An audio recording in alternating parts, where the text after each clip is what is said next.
Salut Billy. Salut Chaussette. J'ai une petite question sur la reproduction des champignons. Mon jardin avait un seul champignon, mais maintenant il y a sept, même s'il n'y a pas les autres champignons. Comment avaient-ils multiplié? Oh, ça c'est à cause des spores. Votre champignon avait reproduit asexuellement pour créer plus de champignons qui peuvent avoir accès au environnement avec plus d'autres champignons. Comment ça se passe?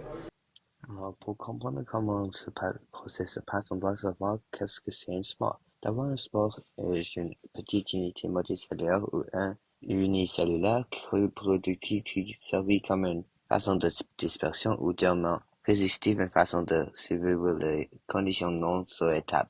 Donc, un organisme qui utilise ces spores sont les champignons. Les champignons utilisent ce processus qui s'appelle sporogénèse. Sporogènèse a deux différentes versions qui sont sexuées et asexuées. La façon que votre champignon se reproduit est la sporogénèse asexuée. La sporogénèse asexuée est quand le champignon commence à mitose dans son spore orange. L'appareil qui est responsable de la dispersion des spores. Après la création des millions de spores, la boule de désporange, un sac qui contient les spores, exposera. Ces spores qui sont lancés, ils subirent un processus appelé la germination et le processus par lequel une graine ou une spore commence à se développer pour former un nouvel organisme lorsque les conditions telles que l'eau, oxygène et la température sont favorables. Après la germination, il y a la expansion multicellulaire où les cellules comme la mitose commencent la mitose ou la duplication des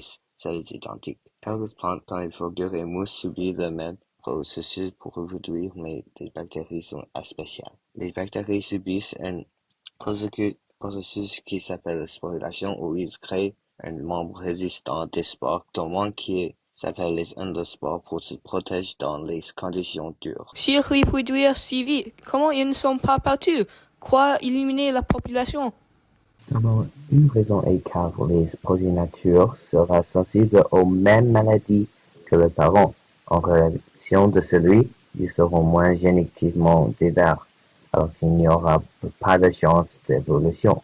Aussi, car ils ne peuvent pas évoluer, les progénitures seront moins développées et ne peuvent pas vivre dans certains environnements. Si c'est le cas, comment est-ce qu'ils survivent?